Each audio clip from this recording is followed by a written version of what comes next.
What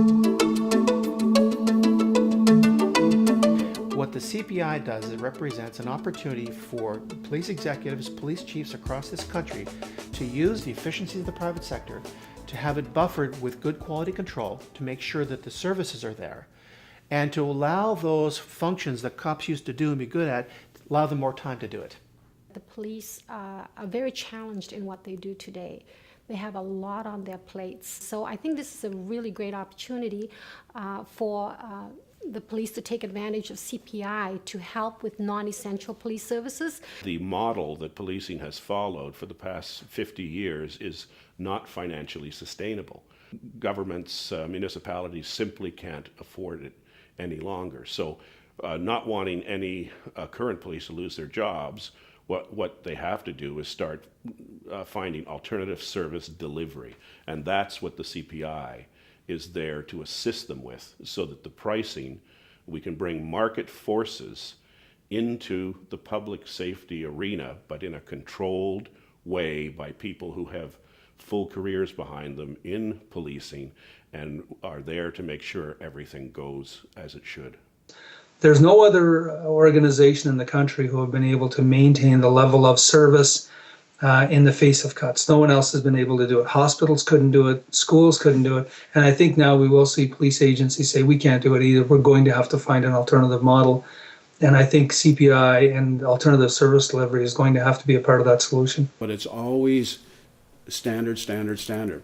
Appropriate training, appropriate evaluation, auditing, monitoring, and CPI can bring that to the table, does bring it to the table.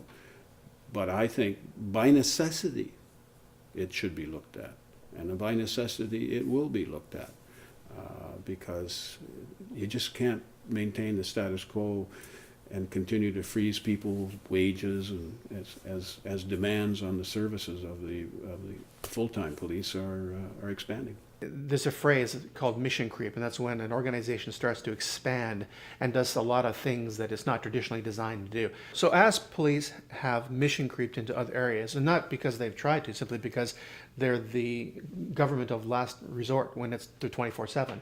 So they end up doing all the stuff that they never planned on doing. And that means that they're taken away from doing the core functions of, responding to crime and dealing with apprehending offenders and preventing crime and all that kind of thing. And the really innovative stuff, which has been changing the lives of people, such as community problem solving, working with community groups to tackle difficult, drugs and alcohol and gang problems. That's the stuff that we're trying to do. The problem has been time is not available. You talk to police officers all the time, and the first thing they'll tell you is, I'm too busy. I've got so much paperwork to do. I haven't got time to go to the community meeting. I have to take one officer out of 20 to go and do that. So this will also, given the economic crisis we're facing and all the noise about police budgets, this is really a good opportunity for police chiefs to step in and say, what can CPI offer to the policing and to the communities? Well, generally, communities want more uniform presence on the street. This is very difficult, if not completely impossible, to deliver given the costs of the public police. The CPI offers a controlled way that uniformed personnel who look like public safety personnel but who clearly do not look anything like police officers, they can be brought into communities at a much reduced cost and deployed so that the community can get what it wants at a price that it can afford.